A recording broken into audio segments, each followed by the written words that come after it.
हम सब एक कहानी का पात्र हैं। हमारा जो बीत गया उस बीते को दोहराते हुए कभी हंसने की कहानी, कभी रोने का दर्द, कभी कोई गया तो लौटा ही नहीं और कभी किसी ने प्रेम से परिपूर्ण कर दिया। कहानी सुनना और सुनाना हमारे जीवन का एक अहम हिस्सा है। हम सदियों से सदियों की कहानी कह रहे हैं, सुन रहे हैं। आज हम सुनेंगे 110 बरस पहले लिखी रविंद्रनाथ ठाकुर की कहानी स्त्री का पत्र। यूं तो ये कहानी मृणाल की है, लेकिन मृणाल का थोड़ा थोड़ा अंश कमोवेश हम सभी में है।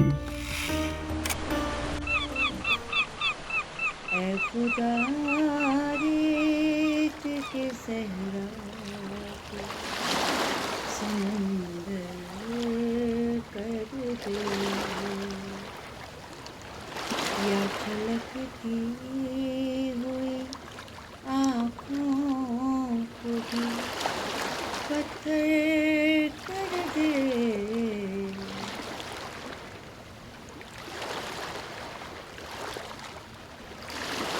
तो आइए अब सुनते हैं और सुनाते हैं एक कहानी जयपुर इंटेलेक्चुअल ग्रुप के की जुबान। मित्रों के साथ।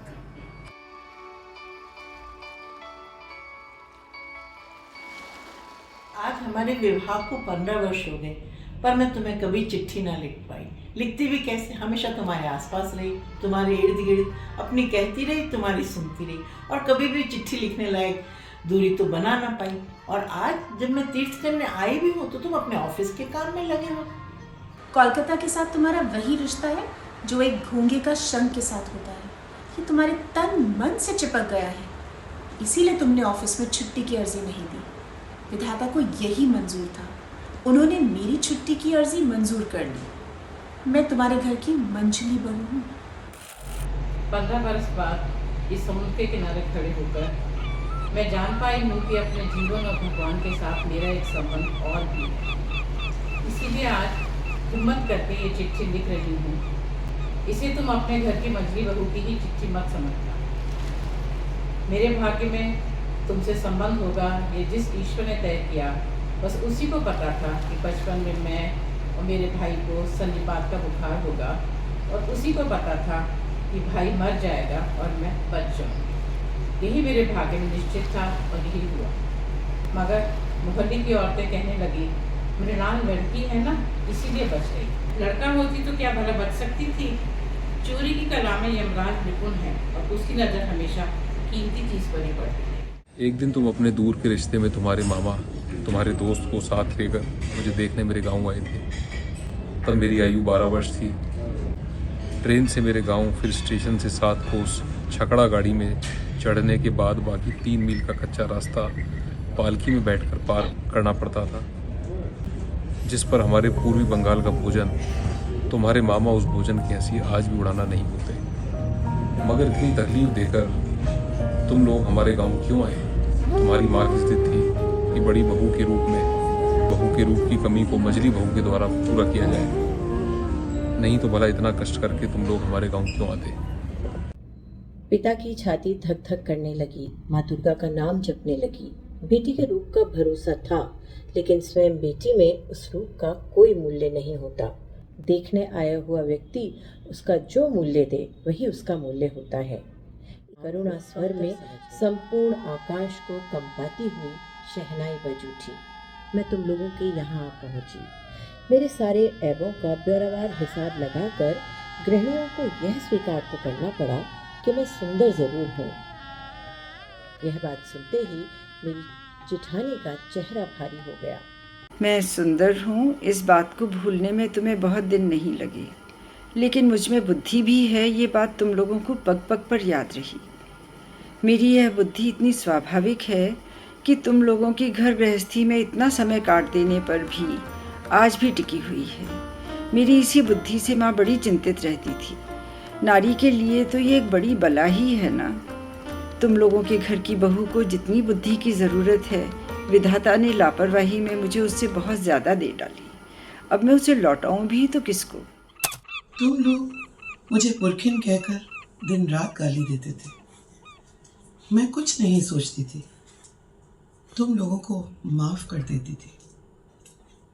मेरी एक बात तुम्हारी घर गृहस्थी से बाहर थी, जिसे तुम में से कोई नहीं जानता था। मैं तुम सबसे छिपाकर कविता लिखा करती थी। वहीं मुझे मृत्यु मिलती थी, वहीं पर मैं रो पाती थी।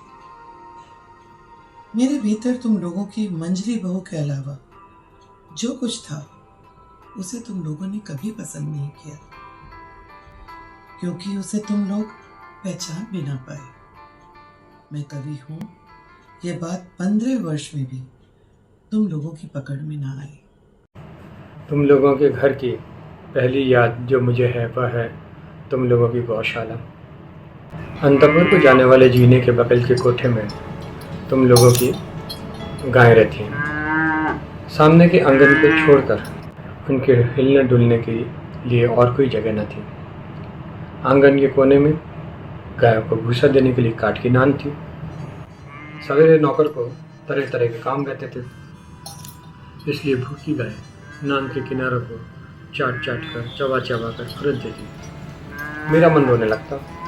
छोटी थी तब खुद न खाकर छिपा छिपा कर उन्हें खिलाती रहती। जब बड़ी हुई तब गाँव के प्रति मेरा इतना प्रेम देखकर मेरे साथ हंसी मजाक का संबंध रखने वाले लोग मेरे गोत्र के बारे में संदेह प्रकट करते रहते। मेरी बेटी जन्मते ही मर गई। अगर वे बची रहती तो मेरे जीवन में जो कुछ महान है, जो कुछ सत्य है, वह सब मुझे ला देती। तब मैं मछली बहू से एकदम माँ बन जाती। गृहस्थी में बंधे रहने पर भी माँ विश्व की माँ होती है, पर मुझे माँ होने की वेदना ही मिली, मातृत्व की मुक्ति प्राप्त नहीं हुई। मुझे याद है अंग्रेज डॉक्टर को हमारे घर का भीतरी भाग देखकर बहुत आश्चर्य हुआ था और जच्चा घर देखकर नाराज होकर उसने डांट फटकार भी लगाई थी। आगे के हिस्से में तुम लोगों का छोटा सा बाग है। कमरे में भी साज श्रृंगार की कोई कमी नहीं, पर भीतर का भाग वहां न कोई लज्जा है न सौंदर्य श्रृंगार। आंगन कूड़ा करकट हटने का नाम नहीं लेता। फर्श और दीवार पर काली माँ अक्षय बनकर विराजती है। लेकिन डॉक्टर ने एक भूल की थी। उसने सोचा था कि शायद इससे हमको रात दिन दुख होता। बात बिल्कुल उल्टी है। मेरी बेटी संध्या तारा की तरह क्षण भर के लिए उदित होकर अस्त हो गई। मैं फिर से अपने दैनिक कामों में और गाय बछड़ों में लग गई।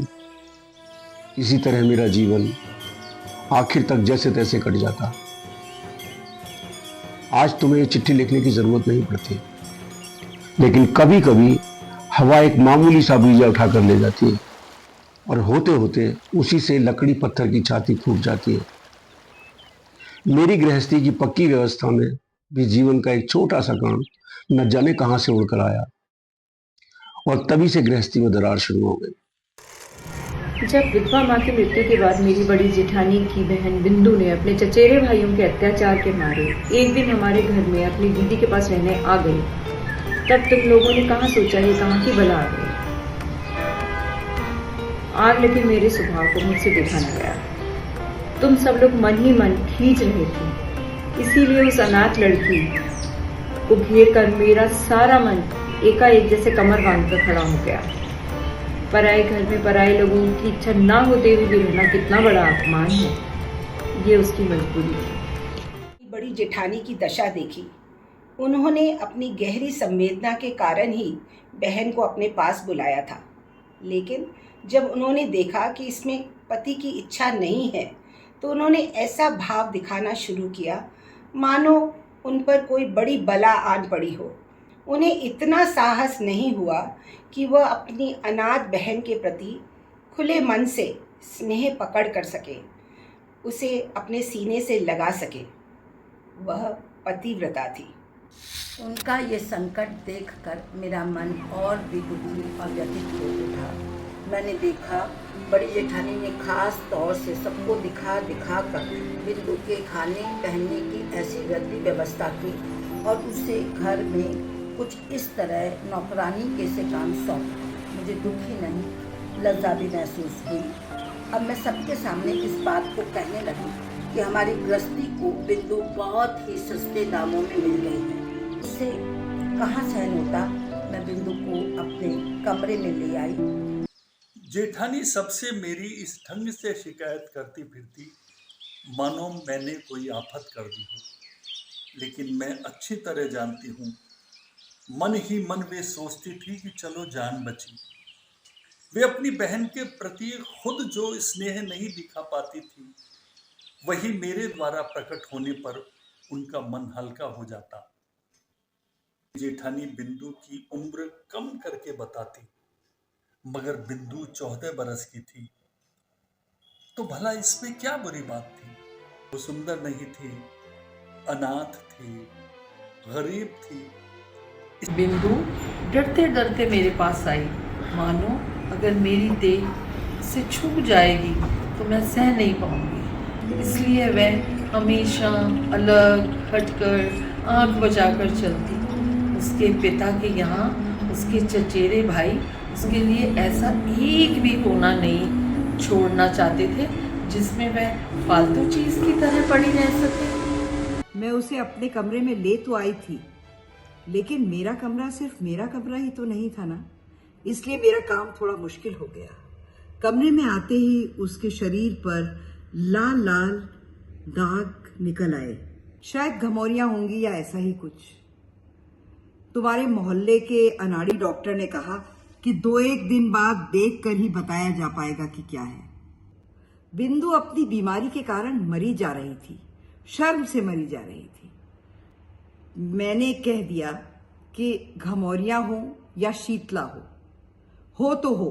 तुमने कहा शीतला है, मैंने कहा शीतला हो तो हो, मैं उसे अपने जच्चा घर में ले जाऊंगी। तुम लोग मेरी इस बात पर क्रोध की मूर्ति बन गए थे। उस अभागी लड़की को अस्पताल भेजने का प्रस्ताव जब रखा गया, तभी उसके शरीर के सारे दाग मिट गए। तुम लोगों को अब पक्का हो गया कि बिंदु कोई माया है। हुआ कुछ नहीं, मगर आज भी मैं ये कहती हूँ कि वो सिर्फ घमौरियां ही थी। बिंदु के मन से मेरा डर अब जाता रहा। वो मुझे बहुत प्यार करने लगी। तुम्हारे घर के भीतरी हिस्से में कहीं रत्ती पर भी मिट्टी न थी, फिर भी नाली के किनारे न जाने कैसे एक गाब का पौधा निकाला। जिस दिन देखा कि उस पौधे में नन्ही लाल लाल कोंपलें निकल आई हैं, उसी दिन जान पड़ा कि धरती पर बसंत आ गया है। और जिस दिन मेरी घर गृहस्थी में जुटी हुई इस बेचारी लड़की के मन का और छोर किसी तरह रंग उठा, उस दिन मैंने जाना कि हृदय के जगत में भी बसंत की हवा बहती है। वह किसी स्वर्ग से आती है, गली के मोड़ से नहीं। इधर मैं बिंदु को इतना लाड़ करती थी कि बात तुम्हें कतई अच्छी नहीं लगती थी। इस बात पर हमारी खटपट भी होने लगी। और जिस दिन मेरा बाजूबंद चोरी हुआ, तुम तो बिंदु पर ही संदेह करने लगी। जब स्वदेशी आंदोलन के दौरान घर की तलाशी होने लगी, तब तुम्हें लगा कि बिंदु पुलिस की गुप्तचर है। ये बात तो मुझे कतई गवारा नहीं थी। और इसका क्या प्रमाण था?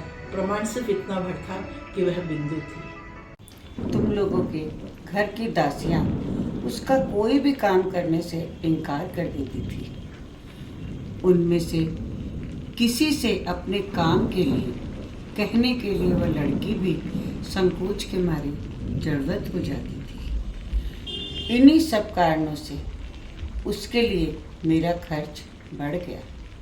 बिंदु को पहनने के लिए मैं जो कपड़े देती थी, उन्हें देखकर तुम बहुत नाराज हुए, इसीलिए तुमने मेरे हाथ खर्च के रुपए बंद कर दिए। दूसरे दिन से मैंने ₹1.25 रुपए जोड़ी की मोटे कोर की मिल की साड़ी पहनना शुरू कर दी।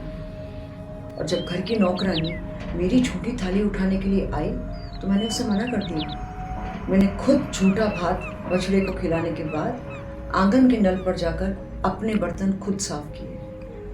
उधर तुम लोगों का क्रोध बढ़ता जा रहा था और इधर बिंदु की उम्र। इतनी छोटी सी बात तुम्हें इतनी अजीब क्यों लग रही थी? उम्र तो बढ़ेगी ना, इससे ही किसी से कैसे ब्याह दे।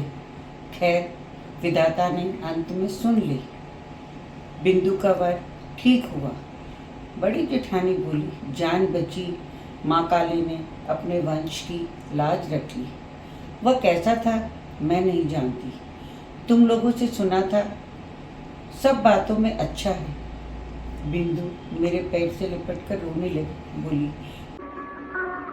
जीजी, मेरी शादी क्यों करा रहे हो? बिंदु, डर मत। मैंने सुना है तेरा वर अच्छा है।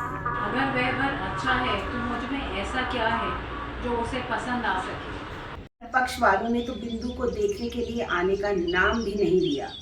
बड़ी जीजी इससे बड़ी निश्चिंत हो गई, लेकिन बिंदु रात दिन रोती रहती, चुप होने का नाम भी न लेती है। उसको क्या कष्ट है ये मैं जानती थी।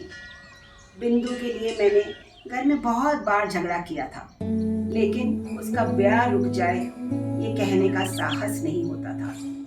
कहती भी किस बल पर। मैं अगर मर जाती तो उसकी क्या दशा होती। एक तो लड़की जिस पर काली, जिसके यहाँ जा रही है वहाँ उसकी क्या दशा होगी। इन बातों की चिंता न करना ही अच्छा था। सोचती थी, प्राण कांपते थे। जीजी, ब्याह के अभी 5 दिन बाकी हैं। इस बीच क्या मुझे मौत नहीं आएगी? मैंने उसे बहुत धमकाया। अगर किसी स्वाभाविक ढंग से बिंदु की मृत्यु हो जाती तो मुझे चैन मिलता।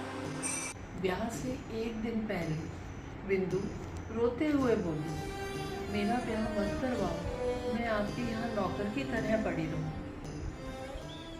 कुछ दिनों से जीजी की आंखों से आंसू झरझर बह रहे थे। उन्होंने कहा कि बिंदु यह जानती नहीं कि स्त्री की गति मुक्ति सब पति से ही है। जो भाग्य में लिखा है उसे कोई नहीं मिटा सकता। मुझे यह बात चुभ गई। क्या रिवाज मनुष्य से अधिक जरूरी होते हैं? रिवाज मनुष्य के लिए हैं या मनुष्य रिवाज के लिए? बिंदु का ब्याह हो गया और कोई रास्ता ही नहीं था। मेरे न चाहने पर भी उसका ब्याह रीति का हवाला देते हुए उसके ससुराल से ही हुआ। वह खूब रोई, जाते जाते बोली, जीजी तुमने भी मुझे त्याग दिया। मैंने उससे कहा, प्राण रहते मैं तुम्हें नहीं त्याग सकती। 3 दिन बीते। उस दिन सवेरे में भेड़ों को खाना देने गई। मैंने देखा बिंदु एक कोने में गुडमुड होकर बैठी हुई है। मुझे देखते ही वो पैरों पकड़कर रोने लगी। जीजी, मेरा ब्याह पागल लड़के से कर दिया है। सच कह रही है? तुझसे क्या झूठ बोलूंगी जीजी? वह पागल है। इस विवाह में ससुर की सम्मति नहीं थी, पर वो मेरी सास से ऐसे डरते हैं जैसे कोई यमराज से डरता है। इसी कारण वो तो घर बार छोड़कर काशी चले गए। सास ने जिद करके अपने लड़के का ब्याह मुझसे कर दिया। उस लड़के को दौरे पड़ते थे। शादी की थकान में उस पर और ज्यादा दौरे पड़ने लग गए। उसने बिंदु को दुश्मन समझा और उसके खाने की थाली फेंक दी। चिल्लाने लगा। बिंदु बहुत डर गई थी। वह पागल था, यह बात तय हो गई थी। तुम लोगों ने कहा बिंदु झूठ बोलती है। मैंने कहा वह कभी झूठ नहीं बोलती। तुम लोगों ने डर दिखाया। अगर बिंदु के ससुराल वालों ने पुलिस केस कर दिया तो? मैंने कहा क्या अदालत ये बात नहीं सुनेगी कि उसका ब्याह धोखे से पागल आदमी से कर दिया गया है? तुमने कहा तो क्या अब हम अदालत जाएंगे? मैंने कहा अपने गहने बेचकर उसकी मदद करूंगी। तुमने कहा क्या वकील के घर घर दौड़ोगी? इस बात का क्या जवाब होता सर ठोकने के अलावा? उधर बिंदु के ससुराल से भी उसके जेठ ने आकर घर में बहुत हंगामा किया और कहने लगे थाने में रिपोर्ट करवा दूंगा। लेकिन मुझ में भी न जाने कहां से शक्ति आ गई। मैंने भी उनसे कह दिया करने तो थाने में रिपोर्ट। इतना कहकर मैंने सोचा कि अब बिंदु को अपने सोने के कमरे में ले जाकर ताला लगाकर बैठ जाऊं। लेकिन देखा बिंदु ने अपने जेठ के सामने आत्मसमर्पण कर दिया। मैं समझ गई थी कि बिंदु ने ये मेरी वजह से किया था। मेरी जेठानी ने कहा जिसका भाग्य खराब हो उसके लिए रोने का क्या फायदा? पागल है तो क्या, है तो स्वामी ही ना। तुम लोग निरंतर उस सती साध्वी का दृष्टांत याद कर रहे थे जो अपने कोढ़ी पति को अपने कंधों पे बिठा के वेश्या के घर ले जा रही थी। दुनिया की सबसे अच्छी कहानी का प्रचार करते हुए तुम्हें तनिक भी लज्जा और संकोच न हुआ। बिंदु के लिए मेरी छाती फटी जा रही थी और तुम्हारा व्यवहार देखकर मेरी लज्जा और शर्म कतई कम न हो रही थी। यही वजह कि धर्म संबंधी तुम्हारी चर्चा मुझे कभी भी सहन न हुई। मैं निश्चय पूर्वक जानती थी कि बिंदु अब हमारे घर कभी नहीं आएगी, लेकिन मैं तो उसे ब्याह के एक दिन पहले तक ये आशा दे चुकी थी कि चाहे कुछ भी हो जाए मैं प्राण रहने तक उसे नहीं छोड़ूंगी। मेरा छोटा भाई शरद, तुम जानते थे वो तरह तरह से वॉलेंटियर करता। मैंने उसे बुलाकर कहा, शरद जैसे भी हो बिंदु की खबर पाने का इंतज़ाम तुझे ही करना पड़ेगा। इस काम के बजाय यदि मैं उसे डाका डालकर बिंदु को लाने के लिए बात कहती, उसके पागल स्वामी का सिर फोड़ देने के लिए कहती, तो उसे ज़्यादा खुशी होती। शरद से मैं बातचीत ही कर रही थी, तभी तुमने आकर कहा। तुम फिर से ये क्या बखेड़ा खड़ा कर रही है? वही जो मैं हमेशा करती आई हूँ। बिंदु को लाकर फिर कहीं छुपा रखा है क्या? वो आती तो मैं उसे जरूर छिपा लेती, लेकिन अब वो नहीं आएगी। डरो मत, नहीं आएगी। बिंदु फिर भागी फिर लौटी अपनी ससुराल। इस तरह वह अपना संकट बढ़ा रही थी। यह क्रम इसी तरह चलता रहा। तभी एक दिन तुम्हारी काकी हमारे घर जगन्नाथ जाने के लिए आकर ठहरी। अचानक ही मैंने कहा, मैं भी तीर्थ जाऊंगी। धर्म के प्रति मेरी यह श्रद्धा देखकर तुम सब लोग खुश हुए और तुम्हें मेरे जाने में तनिक भी आपत्ति नहीं हुई। दूसरे, तुम सबको यह भी ध्यान था कि अगर जो मैं कोलकाता रही तो किसी न किसी दिन बिंदु को लेकर के झगड़ा कर बैठूंगी। बुधवार को हमको जाना था, रविवार तक सब ठीक ठाक था। मैंने शरद को बुलाकर कहा कि जगन्नाथ जाने वाली गाड़ी में तुमको बिंदु को बुधवार को चढ़ाना होगा। शरद का चेहरा खिल उठा। वह बोला, डर की कोई बात नहीं जीजी, मैं उसे गाड़ी में बैठाकर पुरी तक चला लूँगा। इसी बहाने जगन्नाथ जी के दर्शन भी हो जाएंगे। उस दिन शाम को शरद फिर आया। उसका मुँह देखकर मेरा दिल बैठ गया। मैंने पूछा, क्या बात है शरद, कोई रास्ता नहीं निकला क्या? उसने कहा, अब ज़रूरत भी नहीं। कल रात अपने कपड़ों में आग लगाकर आत्महत्या करके मर गई। तुम लोग चीख उठे, कहने लगे लड़कियों का कपड़ों में आग लगाकर मर जाना मानो फैशन हो गया है। तो बिंदु मर गई, उसका क्या? मैं तीर्थ आ पहुंची हूँ। बिंदु के आने की तो जरूरत ही नहीं रही, लेकिन मुझे जरूरत थी। लोग जिसे दुख कहते हैं वे तुम्हारी गृहस्थी में मुझे कभी नहीं मिला। तुम्हारे यहाँ खाने पीने की कोई कमी नहीं रही, तुम्हारे स्वभाव में कोई दोष नहीं है, इसीलिए मैं तुमसे शिकायत नहीं करना चाहती। मेरी चिट्ठी का कारण यह नहीं है, कारण कि तुम समझ सको कि जीवन जीने के पुराने सड़े गड़े डले में बदलाव होना ही है। लेकिन मैं अब माखन बड़ाल बादल की गली के तुम्हारे उस 27 नंबर वाले घर में लौटकर नहीं आऊंगी। मैंने यह भी देखा है कि बिंदु लड़की क्यों ना हो, भगवान ने उसका त्याग नहीं किया। उस पर तुम लोगों का चाहे कितना ही जोर क्यों न रहा हो, यह उसका अंत नहीं था। वह अपने अभागे मानव जीवन से बड़ी थी। बिंदु की मौत की खबर सुनकर जैसे मेरे सीने में कोई बाढ़ सा बीन गया था। फिर मैंने सोचा, तुम लोग कितने भी ताकतवर क्यों ना हो, लेकिन बिंदु के जीवन को दबाकर नहीं रख सके। मृत्यु तुम सबसे बहुत बड़ी और बहुत ताकतवर है। और अब न वो किसी बंगाली परिवार की बेटी है, न चचेरे भाइयों की कोई बहन, और न ही एक अनजान पागल पति की छोड़ी हुई पत्नी। वो अनंत है।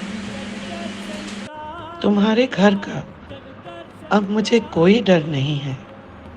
मेरे सामने नीला समुद्र है, मेरे सिर पर आषाढ़ के बादल। बिंदु नहीं रही, तुम्हारे मान अपमान के बंधन से मुक्त हो गई। ये लो, मृत्यु के हाथ जीवन की जय पताका ओढ़ रही है, और मंजली बहू का तुम्हारा ये जो खोल है उसको छिन्न होते एक क्षण भी न लगा।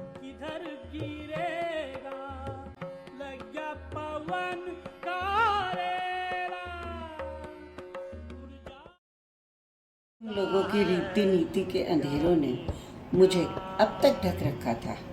बिंदु ने आकर क्षण भर के लिए उस आवरण को छेद से मुझे देख लिया। वही लड़की अपनी मृत्यु द्वारा सिर से पैर तक मेरा वह आवरण उधार गई। तुम सोच रहे होगे मैं मरने जा रही हूँ। डरने की कोई बात नहीं।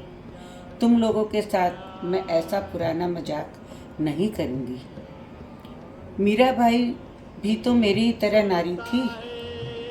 उसकी जंजीरें भी तो कम भारी नहीं थी।